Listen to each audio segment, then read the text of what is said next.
Now your second question of this textbook is, now say, the vessel is in the form of hollow sphere. देखिए अपन hollow sphere. तो पहले अपन देखो, when you are making a figure बहुत clear होना चाहिए अपन, and that must be specified. तो देखो ये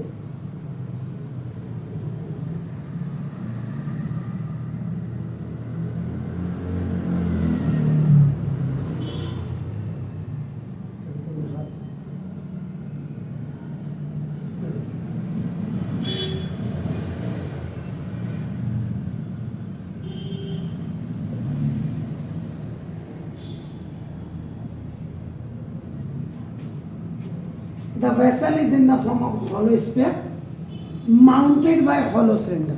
इसके ऊपर से देखो माउंटेड है, तो माउंटेड वर्ड यहाँ पे आ जाता है. देखो अपन इनके बीच में माउंट इसके ऊपर रखना. माउंटेन है तो माउंटेन क्या होती है, ग्राउंड से ऊपर होता है ना, रिवर से ऊपर होता है. तो माउंटेड वर्ड है ना, देखो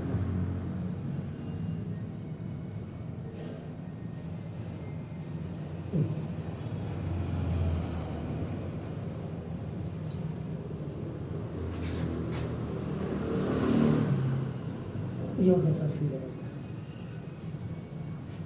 इसके ऊपर से माउंट है आपका ना, देखो जैसे कि E and this is F, ये आपका हो गया, और ये आपका सी पॉइंट्स हमने रखा ही. एंड आपका ना the diameter of the this is D is equal to आपका ना 14 centimetre. And this one is the आपका ना देखो टोटल हाइट. देखो टोटल हाइट अपना ये h इज इक्वल टू अपन how much that is 13 centimetre. यहाँ से लेकर के अंटिल यहाँ तक, यानी कि यहाँ से यहाँ तक गेटिंग. अब आपका देखो लुक सर, ये वर्ड आ गया आपका सर, माउंटेड हो इधर या माउंटेड हो कोई फर्क नहीं पड़ता. इसका मतलब इसके ऊपर जो भी फिगर बन रहा होगा, इसके ऊपर जो भी फिगर होगा, उनका दोनों का डायमीटर एक होगा. चलो इसका मतलब देखो नाम दे सकते डायमीटर ऑफ, देखो आपका नाम देना हेमीस्फीयर. इससे बड़ा देखो एमटीआर लिख रहा हूँ मैं.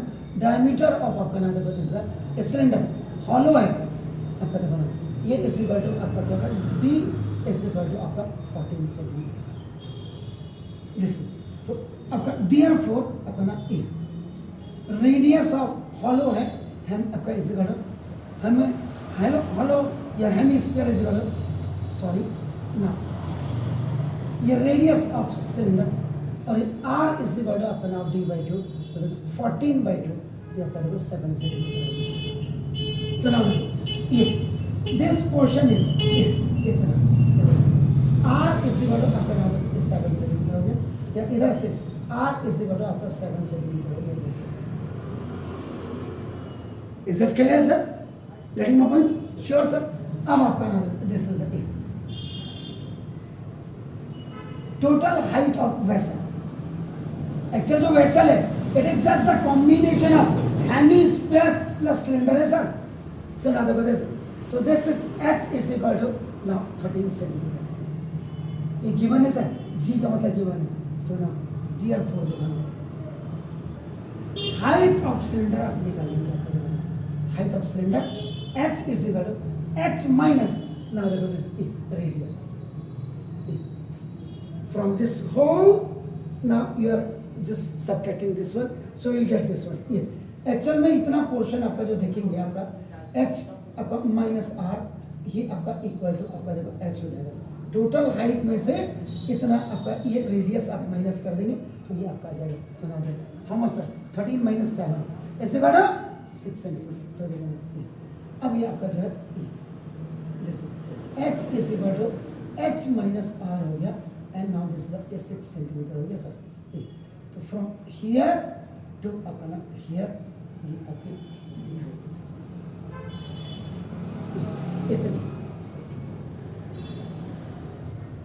दिमाग में फॉर्मूला भी चल रहा है ना. नहीं तो कई सवाल ऐसे होते हैं जब कर्व सरफेस एरिया का अगर वो होता है क्या कहते हैं उसको कौन होता है, एच निकालने की जरूरत नहीं थी. कर्व सरफेस एरिया उसका अपना हाँ, अगर दैट इज एंटाइटलमेंट, वो अगर सिलेंडर के साथ है तो एच निकालना ही पड़ेगा सिलेंडर का, अगर ऐसी वो है आपका ना। इन बार अब आपका ये सारा फिगर ए आपका हो गया। देखो ना बी में आपका on the basis of given आपके पास क्लियर होगा। अब यहाँ पे दो चीज़ें हैं सर, ये सरफेस एरिया है। तो यहाँ बच्चे को ये जब डबल फिगर होती है, वो अगर टोटल से कभी कभी क्या कहता, वो कहता find total surface area of figure कह देता वो। तो ये जो total surface area of figure, या ये आपका नाम देखो सर, ये वेसल होगा। ये आपका कैलकुलेशन आपके स्टार्ट होगी सी पॉइंट अपना नाम देखो सर। अगर टोटल भी कहेगा ना तो इसका मतलब याद रखिएगा, जब डबल फिगर होगा तो इसका कर्व सरफेस एरिया और इसका कर्व सरफेस एरिया ही जुड़ेगा। क्यों? कि this part is a common part, ये ऑलरेडी इसमें इंक्लूड हो गया। ये हमेशा याद रखिएगा। कई बच्चे होंगे, आप अपने स्कूल में जाके कहना इसका टोटल सरफेस एरिया निकालो, तो क्या करेगा वो, टोटल इसका भी जोड़ देगा, इसका भी जोड़ देगा, यानी कि 2 पाई आर एच प्लस आर इसमें लगा देगा और साथ ही इसमें क्या करेगा 2 पाई आर स्क्वायर जोड़ देगा। ये हमेशा याद रखिए। तो जब डबल फिगर या ट्रिपल फिगर होगी, उसमें अगर टोटल सरफेस एरिया लिखा हो या ना लिखा हो, टोटल लिखा है तो भी तो आप करेंगे। तो ये क्या हो जाएगा आपका नाम देखो sir, curve surface area of hemisphere और plus curve surface area of cylinder हो जाएगा। ऐसा ही नहीं है, यहाँ भी टोटल सरफेस एरिया का लगा दिया, क्योंकि टोटल सरफेस एरिया जो हेमिस्फीयर का होता वो 3 पाई आर स्क्वायर होता है, याद रखिएगा। तो इसलिए ये माउथ पाई आर स्क्वायर इसमें भी और इसमें भी कॉमन हो गया डबल फिगर में। इसलिए अगर आएगा कि टोटल सरफेस एरिया, इसमें तो ठीक था इनर सरफेस बोल दिया, इसमें भी कई बच्चे शक पकाएंगे। और अगर यहाँ लिख देता find the total inner surface area, तो बच्चा पता चला टोटल सरफेस एरिया इन दोनों का टोटल लगा रहा, नहीं, total surface area double figure का, याद रखिएगा। ये चाहे डबल फिगर हो या ट्रिपल फिगर, इसमें अगर आपका इफ ही सेइंग दैट कि आपका टीएसए निकालो तो सीएसए के दोनों के फॉर्मूला लगेंगे। Got it? सो नाउ तो दिस, अब आपका क्या होगा 2 पाई आर स्क्वायर और प्लस ये क्या होगा 2 पाई आर एच। तो नाउ अब आप देखिए यहाँ पे 2 पाई आर कॉमन, ये लेके यही यहाँ पे सिंपल 2 पाई आर, पहले इसको नॉर्मल आपका लोएस्ट बना दीजिए आर प्लस एच, चेक कर लीजिएगा, यही होता है। श्योर है?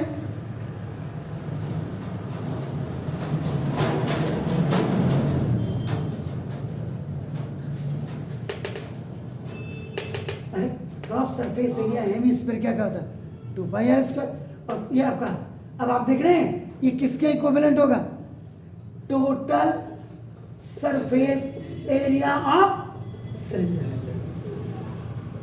देख रहे हैं 2 पाई आर एच प्लस आर, देख लीजिए, मतलब ये मैंने बताने के लिए लिखा है। और अगर आपने लिख भी दिया तो भी एग्जामिनर को ये लगना चाहिए बच्चे ने मेहनत की है, साल नहीं लिख रहे भाई, उसने जो पूछा हमने लिख दिया, लेकिन मैं ये पूछ रहा ये फॉर्मूला आता कहाँ है, आपने total surface area of cylinder ये लिखना जरूरी नहीं, लिख भी दिया तो कोई किसी के पेट में दर्द नहीं होनी चाहिए।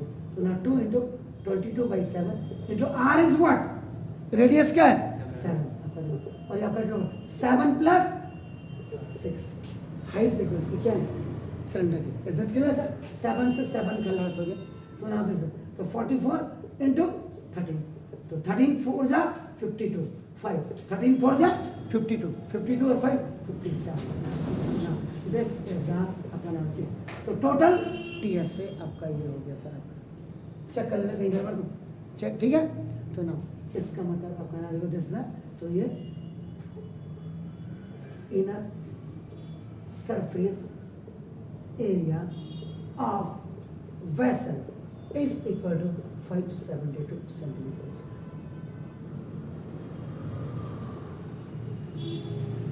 समझ गए ना?